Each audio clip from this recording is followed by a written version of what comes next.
Madam గెలుపు credit ఎవరికి ఇవ్వబోతున్నారు? మా అందరి ఓటర్లకు ఇస్తాను, మోదీ గారికి ఇస్తాను.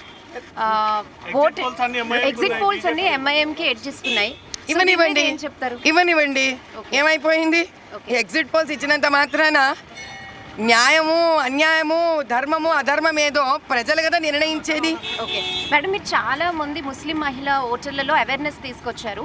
అయితే 4% పెరిగింది, ఇంకా ఎక్కువ పెరుగుతుంది అనుకున్నా మేడం, దాని మీద ఏం చెప్తారు? ఆ రోజు మీరు ఒకవేళ చూస్తుంటే కనుక చాలామంది భయభ్రాంతులతో ఉన్నారు. ఎంతోమంది రౌడీలు గూండాలను నేనే ఎదుర్కోవాల్సి వస్తే ఒక సామాన్యమైన మహిళ, ఒక మామూలు కుటుంబం వాళ్ళు ఏం ఎదుర్కోగలుగుతారు? చాలామందిని భయపెట్టడం జరిగింది, బయటికి రాలేకపోయినారు. ఓటర్లు చాలామందివి డిలీట్ చేయడం జరిగింది. ఎన్ని అన్యాయాలు జరిగినా వాటిల్ని అయినా తెంచుకొని పోరాడి ముందుకొచ్చి ఓట్లు వేసిన వాళ్ళు చాలామంది వేశారు. చూద్దాం ఈరోజు ఏం జరుగుతుంది. అసలు రిగ్గింగ్కి అవకాశం ఇవ్వను, నేను ఫైట్ చేస్తాను అని అన్నారు. దాని మీద మీరు సక్సెస్ అయ్యారా? ఎందుకంటే చాలా ఇష్యూస్ జరిగాయి ఓటింగ్ రోజు, మనం చూసాం.